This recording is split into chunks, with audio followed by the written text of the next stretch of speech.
They offered me a microscopic equity stake instead of paying $50K plus in overtime, so I quit on the spot.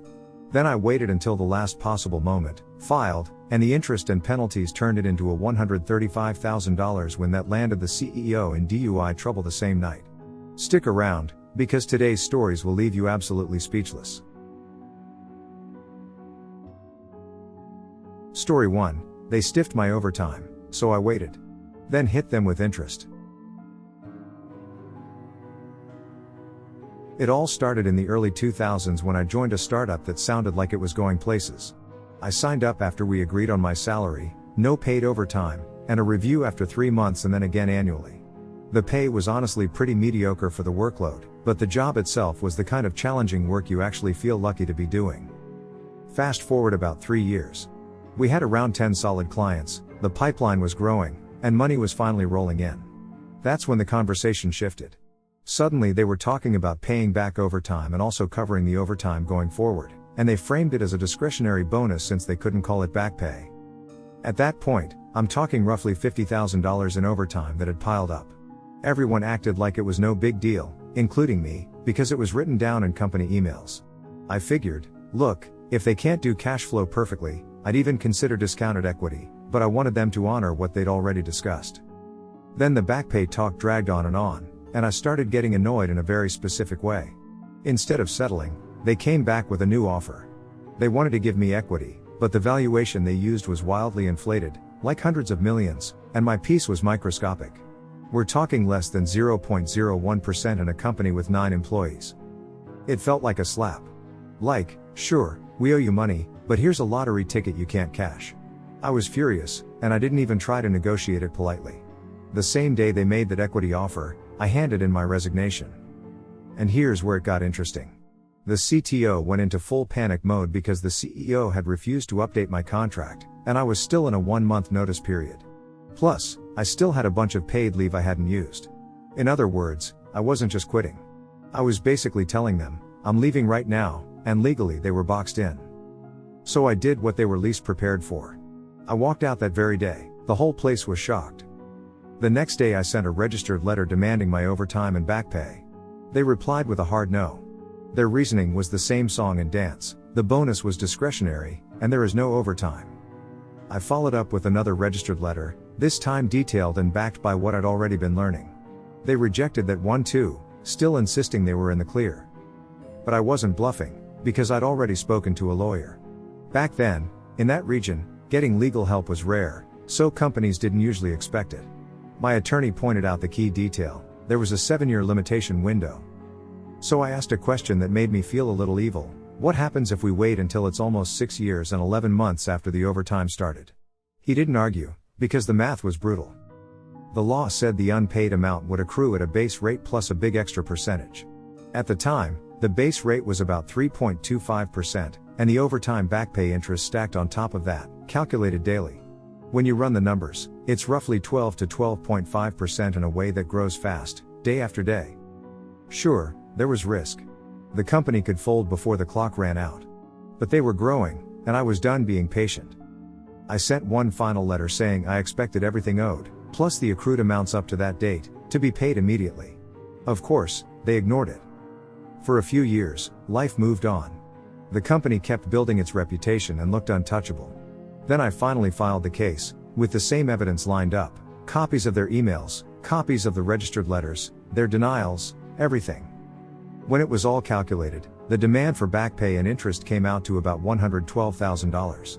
But that wasn't the full nightmare for them. There were also fixed penalties for each instance where they instructed uncompensated overtime.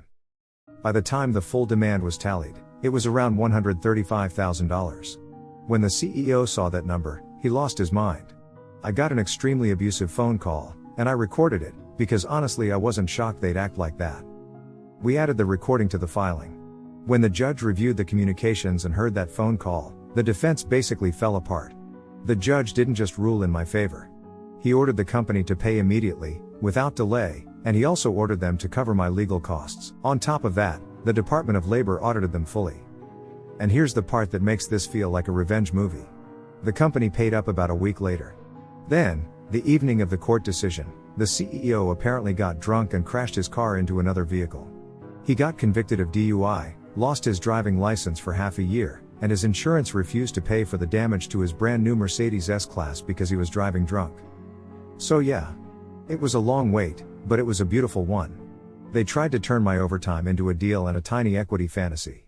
Instead, they got hit with interest, penalties, legal costs, an audit, and the kind of consequences you don't forget.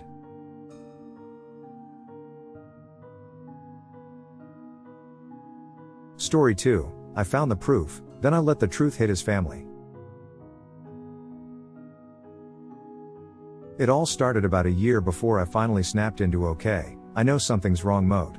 My wife and I had 2 kids, little ones back then, about 4 and 6. They were young, sure, but not so young that they couldn't describe their day, and that's what made it creep me out. Every week, my wife kept telling me she was helping at her parents' place during the day. The thing is, her parents lived almost 90 minutes away. So when the kids started casually mentioning they were staying there 2 or 3 times a week, that should have been a rare thing. It wasn't. It was basically every day she wasn't working her part-time job. When I confronted her, she denied it fast. Too fast. And honestly, her excuses were flimsy, like she was reading from a script she didn't even understand. So I did what any fed-up husband would do with zero patience left. I started tracking her car mileage. And the numbers didn't lie. She was putting on an extra 400 miles a week. Not oops, I took a wrong turn miles. Not gas station detour miles. It was the kind of mileage that screams, someone is going somewhere they shouldn't be going. Then one day, I sat down at the computer and noticed a sticky note sitting right next to the keyboard. Her AOL password was written on it, plain as day. Look, I'm not proud of it, but I also wasn't exactly living in a world where I trusted her. I logged in. Her emails didn't just confirm something was off. They laid it out. There were messages between her and a college best friend, talking about how my wife was regularly sleeping with one of her high school exes. No cute details, no romantic poetry, just the kind of yeah, we're doing this conversation you only have when you think you're invisible. I printed everything out and tucked the pages away like they were evidence in a courtroom movie. But I still needed facts. I needed the pattern, the dates, the proof that would hold up if I had to fight for my life, my family, everything. So I called a friend of mine who worked in law enforcement at the time. He told me to call someone he knew who'd left the force to become a private investigator. The guy's name was Ron. I paid his retainer and handed him the emails and everything I'd noticed. Ron went to work and came back with a report that felt like getting punched in the stomach over and over. He laid out the routine. She'd drop the kids off with her parents, then she'd meet this guy for lunch, then they'd disappear to a cheap motel for hours, and then she'd pick up the kids like nothing happened. The report had photos, timestamps, locations, the whole thing. It wasn't one mistake. It was a schedule. At that point, I stopped trying to understand it and started planning for the damage. I hired a divorce lawyer immediately.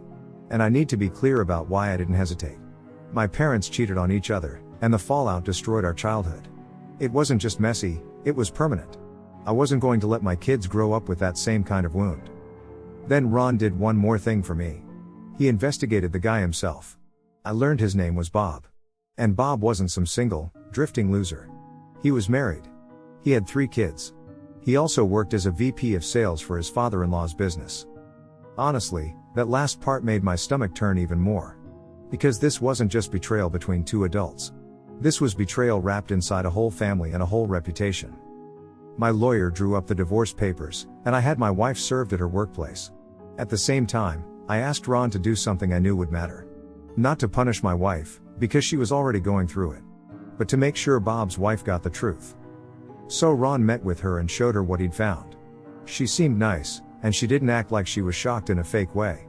She looked like someone had finally pulled the blindfold off. What she did with the information after that was her choice. And it turned into a disaster for Bob. Even though my divorce didn't hinge on the cheating, the public court records from their situation told a brutal story. Bob's wife cleaned out their joint account, took the kids, and left. When Bob's father-in-law found out, he got fired. Then came the eviction. The house where they lived belonged to her parents, so once the truth hit, Bob was out. Their divorce turned ugly fast, with fighting in and out of court. At some point, Bob showed up at the house and started arguing with his wife. It escalated so hard that her brother stepped in, and Bob ended up with his nose broken. There were restraining orders, police reports, criminal charges, jail time. The whole thing spiraled. I tried to find Bob online after all of that, but he basically disappeared from the internet. Last I heard, he'd left the state. His ex-wife, on the other hand, ended up doing okay. She went to work for her father's company and took over after he retired. As for me, my ex and I kept things civil, but only about the kids. Once they were grown, I stopped talking to her entirely. Not because I wanted to hate her. I just didn't see a reason to keep engaging with someone who had proven they couldn't be trusted. What I care about is my kids, and making sure their lives stayed steady. The rest? The rest was handled by the truth, and by the fact that cheating doesn't just ruin your marriage. It blows up everyone around you too.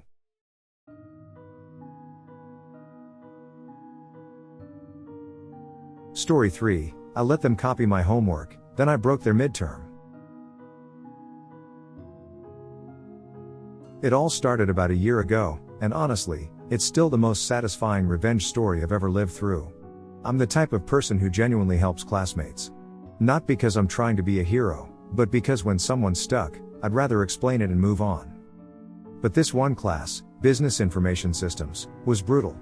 Most of the students were business majors who were not exactly tech people, and the material felt like it came from another planet compared to anything we'd learned before. I was struggling too, and at the time I was sitting on a near-perfect GPA, so I was not about to let one hard class ruin my streak. So I did everything right. I made my own study sets, read the book every night, finished assignments early, and even dug up extra research just to be safe. After about a month of grinding, I'm in a room on campus reserved for quiet work, focused on an assignment. A few classmates are there too, clearly miserable, sighing, whispering, and asking each other for help like they're drowning. I'm managing it better than they are. Then I stand up to grab water, just for a couple minutes. While I'm gone, one classmate asks for help, and I come back expecting to see everyone still working hard. What I see instead looks like a swarm of busy bees. They're all suddenly making progress, like the answers just appeared. When I ask what happened, my classmate tells me they figured it out without me. Now, I'm not stupid. There were 5 people in that room. I know exactly what happened while I was gone. They copied my work off my computer. And not only that, they didn't just keep it to themselves. The next day, and the day after, nobody needed help, which meant my help had somehow been forwarded to half the class. Look, I don't mind being helpful. I hate being used. So I decided I was going to turn their cheating into a lesson they'd never forget. I didn't do some dramatic confrontation. I didn't scream. I just quietly planned. Here's the bait, on the next assignment, I changed one answer on purpose. It was supposed to be a positive number, but I flipped it by multiplying by -1. So something like $1,500 turned into -$1,500. Then I set the trap again the same way they did it. I left my computer in the same spot, went to get water, and came back. When I checked, about 3/4 of the class had used the wrong answer for question 3. They all confidently submitted a net loss where it clearly wasn't. At this point, I didn't just want them to get a bad grade on one assignment. I wanted to wreck their whole midterm situation. The professor had said the test wouldn't be reweighted if anyone scored exceptionally high. The class was hard, so nobody expected anyone to go above, like, the mid-70s. Everyone assumed the weighting would get adjusted, basically saving them. My plan was to spoil the rescue.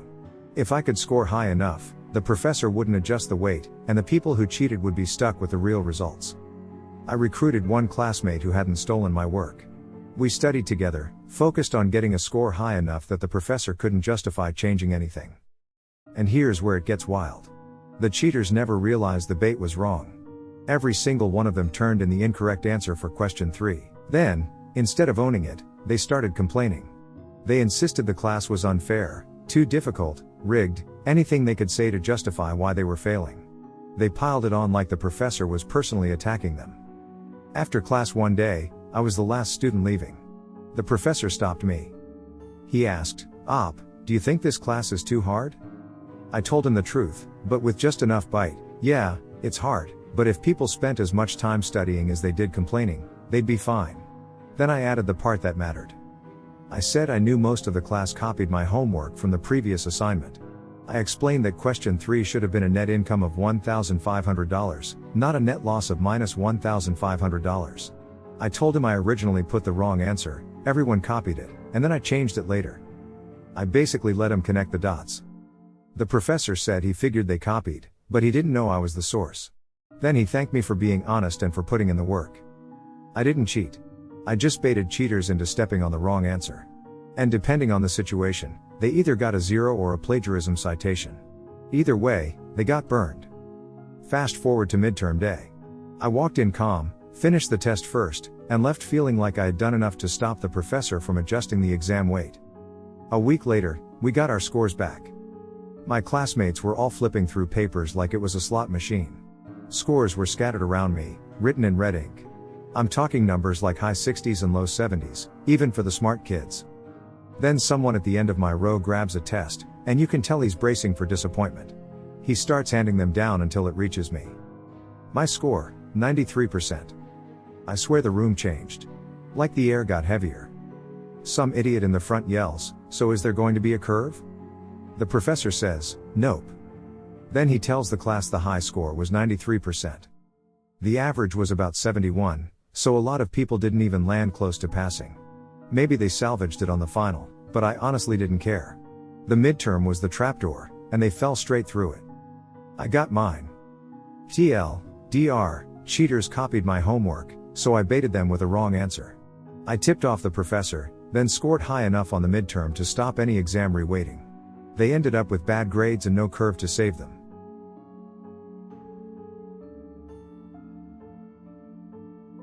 Story 4. I weaponized city permits against my loud neighbor. It all started about a year ago, and honestly, it was the kind of slow boil that makes you feel crazy.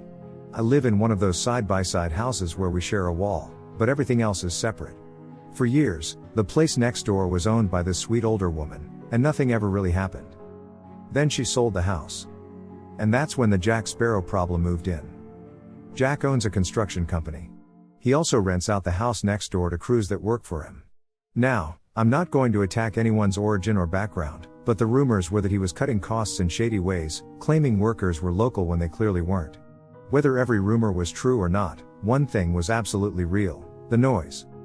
These guys would blast music and party like it was a festival, and it didn't end at a reasonable hour. It started Thursday evening and kept going straight through the weekend, sometimes until 5 a.m. Monday. I could hear it through headphones. I could hear it while my own TV was on. So at first, I did the neighborly thing. I told myself, it's just one weekend. Then it became 3 weekends in a row. Finally, I went over to ask them to turn it down. I figured, look, it's late, it's too loud, and it's technically a problem under local rules. They gave me this half apology like they were doing me a favor, and then nothing changed. I confronted them again. Same response. It's not loud. Meanwhile, it was loud enough that my house was vibrating. So I went to the person who actually controls the property. Jack was the landlord, so I called him and explained the situation. And I'll never forget what he said: basically, not my problem. Like, he said it with that good luck energy. I did what you're supposed to do. I contacted the police. Over and over. At first, I hoped it would be one of those things where a few official warnings straighten people out. But after more than a dozen calls, including multiple nights where I was calling back to back, it became clear the situation wasn't going to improve. They'd turn it up right after police left, then keep it quiet long enough that it was impossible to catch them in the act. I'm a lawyer, so I knew the legal maze ahead of me. I also knew how quickly this kind of conflict turns into gamesmanship, where you need proof at the exact moment the problem is happening. And I was stuck. So I waited, and then, one day, I saw something that felt like the universe finally handing me a key. I was home, and I noticed a whole lot of commotion next door. Through my garden window, I watched a crane move in, and I saw part of the wall and side structure being ripped apart. The crazy part was that nobody told me anything. Not even a heads up. I took a walk to check what was going on. And it got worse. They weren't just fixing something that was falling apart. They tore down the side building that sat right on the border, leaving only a portion of the divider wall standing, and even that was damaged. I'm not guessing here. I work around construction permits and rules. 2 things were immediately obvious. 1, you do not do that kind of demolition or building work without the proper city permission. 2, there was no way they had gotten approval without me seeing it, because the permit system is public and I regularly check what's happening in my area for work. This was the moment I'd been waiting for. I sent a quick report to the municipal authorities. Nothing dramatic. Just a clean, official notice that construction or demolition was happening without a permit. And because I wasn't the official victim of that specific process, there was no immediate response. But that's fine. The city doesn't need a dramatic speech. It needs paperwork. For a few days, the construction stopped. The side building was cleared out, and the neighbors moved their stuff outside and threw a tarp over it like they expected the whole thing to be over fast. Then the next week, more materials arrived. They started again. So I sent another email, with updated photos, saying essentially, looks like this isn't done. If you checked once, check again. Within an hour, I got the kind of response that makes your stomach drop in a good way. The city had already warned Jack earlier, and he'd promised they'd stop and apply for the right permits. Then he didn't. They reprimanded him again. And later that same day, Jack called me furious. He accused me of reporting him. He threatened damages for delays. I stayed calm and told him the truth. Even if I had reported him, I didn't do anything wrong. From what I could see, he started work without permission. He should have known better. I ended the call before I could let the satisfaction show. Here's where it gets really nasty for him. Jack didn't realize the report wasn't just about permits. It was about ownership. The wall he damaged was not just a wall. It was part of the boundary and it had been paid for and agreed on between the previous owners. In other words, it wasn't his to mess with however he wanted. And that meant one thing: even if he managed to get a permit for changes, he still needed my permission to alter anything involving that shared wall. So when he later applied for the appropriate permit, I checked the application details. And I filed a formal objection through the proper procedure. My argument was simple: even if the permit got approved, it couldn't legally be carried out as planned because he didn't have the required permission regarding the wall. That kind of objection can kill a permit before it even has a chance to fully breathe. Jack tried to smooth talk his way through it, like permits are just politics and connections. But the appeal process doesn't care about charm. It cares about legal feasibility. He paid the appeal fee. He argued. He pushed. And then the appeal body terminated his permit anyway, based on the grounds I raised. So now Jack had a problem he couldn't solve, because he couldn't get permission to do what he wanted to do with the wall. And the city wouldn't let him keep going without the right approval. Meanwhile, the neighbors' temporary storage situation turned into months. Their tarp-covered mess sat there while they lost time, lost progress, and lost momentum. What was supposed to take weeks became a stalled project that dragged on and on. But that was only the administrative part. Because doing construction without a permit isn't just an inconvenience. It's a criminal offense. My report got forwarded to the right authorities, and now Jack was staring at a real criminal procedure related to illegal construction. Not only him, either. He used his own company to do the work, so his business was pulled into it too. And in cases like this, one possible sentence can be a ban on running construction activity as a business, either temporarily or permanently. That's not a slap on the wrist. That's livelihood threatening. So Jack tried to sell the property. But good luck selling something when it has an illegal demolition attached to it, and the fix isn't just a quick renovation. Any buyer would have to spend money to make things legal again, and there was no clean permit path forward because his permit got denied. On top of that, he'd already destroyed the house enough that it wasn't just a light cosmetic problem. Developers look at risk. And they hate risk. Jack's whole pattern, at least from what I later understood, was buying cheap old places, cramming crews into them, letting them trash the property, then tearing it down and selling to someone else once it was done. But this time, the illegal status and the wall permission issue blocked the usual escape route. He couldn't renovate the way he needed to. He couldn't develop it in a way that mattered. He couldn't sell it without taking a massive loss. And the loud neighbors? They were stuck living in a smaller, worse setup, with their big plans frozen. They quieted down a lot, probably because Jack started blaming them for the mess he was now in. Honestly, it's hard to argue with that logic. So yeah, I unleashed the monster of bureaucracy on Jack. And the best part is I didn't have to do anything violent, messy, or illegal myself. I didn't have to fight him face to face. I just pointed the city in the right direction and let the system do what it does. Jack is now stuck dealing with court, permits, and the consequences of cutting corners. He's got existing projects getting extra scrutiny. He's got his business at risk. And he can't move forward until he fixes the underlying legal problems he caused. That's the revenge. It's slow. It's official. It's brutal in a way you can't charm your way out of. And for the record, I can't even tell you what he said to me later, because he never got the chance to make it right. But if you're imagining him calling, panicking, and begging to use the wall the way he wants? Yeah. That's the part I'd like to think about.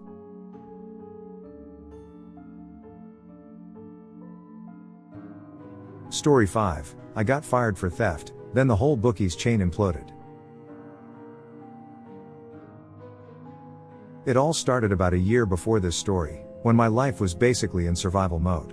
After uni, I couldn't land a transfer at a nearby branch, so I had to move back home and scramble for work fast.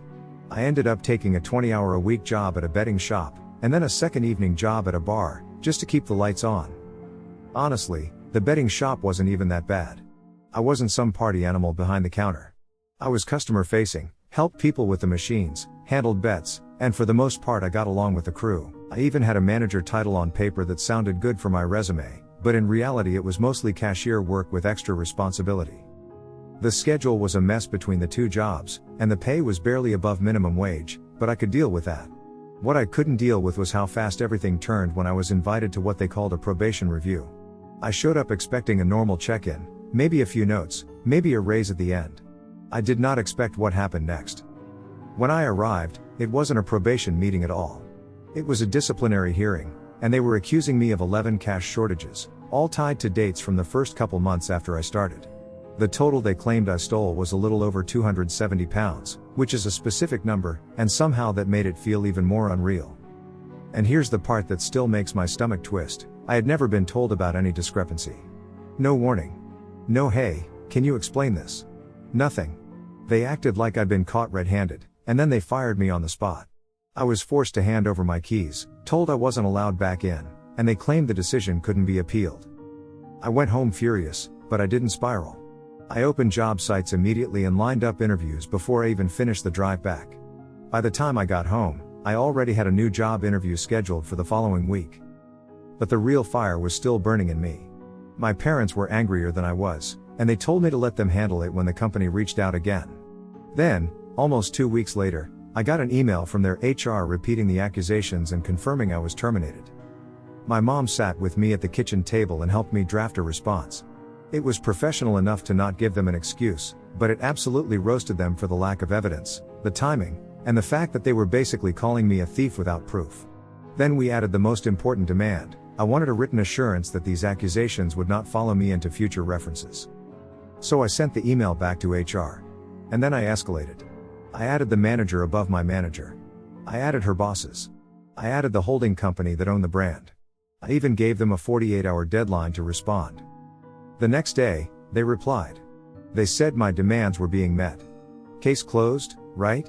I thought I'd finally washed my hands of the whole mess and moved on with my life. Then 3 months later, I started my new job, a call center with double the hours and way better pay.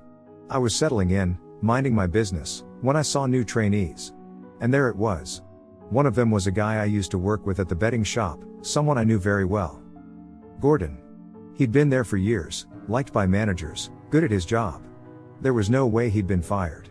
I was shocked, and I didn't even want to talk to him, because part of me still suspected my manager and coworkers had set me up. But during a break, he found me and told me the truth. Apparently my email didn't just get filed. It got read by people above the local managers, and it triggered a full-on panic. They started scrutinizing the betting shops in our area, and the pressure came down hard on my manager's boss. The area manager basically came in demanding answers like, why wasn't this handled properly? Why was she given keys and solo shifts if you're claiming theft? Why wasn't she actually monitored? And here's what mattered: my manager had, in theory, logged something about me being investigated. But they never followed procedure to actually investigate it. She fired me first, then tried to cover it later. So the area manager took the dates and amounts from the accusations and cross-checked them. He confirmed the discrepancies were recorded in the store logbook, which meant they were real records. Not just random accusations. Then they sent it to security. The brand's cameras were handled by an outside security company that could pull footage remotely. They checked the dates in question. And guess what? The money wasn't disappearing because of me. It was disappearing because of two people who, conveniently, had never been accused. Jorge and Shay. They weren't just skimming. They were falsifying records to cover it up. And one of the worst parts was that Shay was caught shortchanging customers by taking parts of winnings without the customers even realizing it, and a lot of those customers were older folks who didn't exactly have the confidence to argue. Once security and corporate verified it, Jorge and Shay got fired. But the fallout didn't stop there. Our store was tiny. With me gone, there were only a few staff members total. When Jorge and Shay were terminated too, Gordon became the only employee at the busiest location. So they closed the shop down until they could staff it properly. And right when that happened, Gordon resigned from his old job and applied for my new workplace, which is how I ended up seeing him again. Then there was another layer. My manager's influence didn't magically disappear. Her husband and her were connected to another store in a neighboring area, and her coworker's girlfriend worked there too. She said my manager was barely around for weeks. Then she was fired anyway, with no clear reason given. After that, the only remaining location in our town was smaller and run by a coworker named Kara. And Kara got hit with an absolute wave of customers and zero extra support. She was overworked, stressed, and alone running the store. Eventually she quit for her own mental health, and that location got shut down too. This all happened around the Cheltenham Festival, which is peak money season for the gambling industry. While my old stores were collapsing, the other betting shops on the high street took the customers and the profits. And I'm not going to lie, that part felt satisfying in a way I didn't expect. Like, I never wanted revenge. I just wanted basic fairness. But the people who actually stole money were the ones who got exposed, and the whole chain paid the price. By the time the smoke settled, I got an apology from the area manager, and I later learned my former manager was gone from the company. As for me, I ended up training for a new career, paid for through my current job, and I'm now heading into cybersecurity. So yeah. Thanks for firing me, dumbasses. You did me a favor. Update, a lot of this story blew up, so here's what we learned later. Gordon and I contacted the area manager again and got more details. Security reviewed years of footage once they realized what was really going on. They estimated that over that time, Jorge and Shay stole nearly £4,000 through multiple methods. Corporate also dug into records across years, found irregularities everywhere, and pushed criminal charges. Jorge and Shay were arrested, and the case was still ongoing as far as the area manager knew, likely because they were trying to calculate the full amount accurately. Then there was a new person in the mix. Tammy, not her real name, was hired and fired shortly before I was.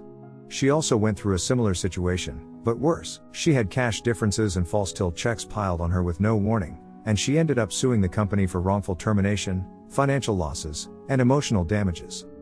And on top of that, she had a miscarriage after being terminated, which is heartbreaking. The area manager didn't know the full details because it had gone far above his level, but he implied the company wasn't doing great in that fight.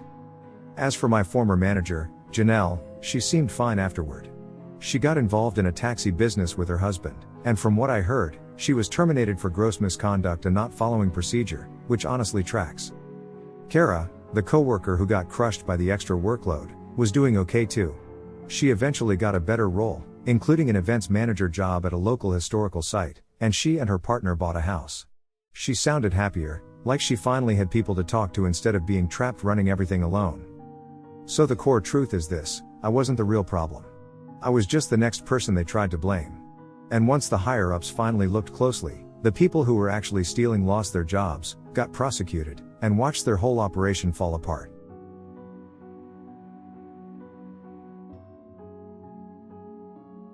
That's all for today. Which story was your favorite? Let us know in the comments below, and don't forget to subscribe and like the video for more insane stories from DT Audio.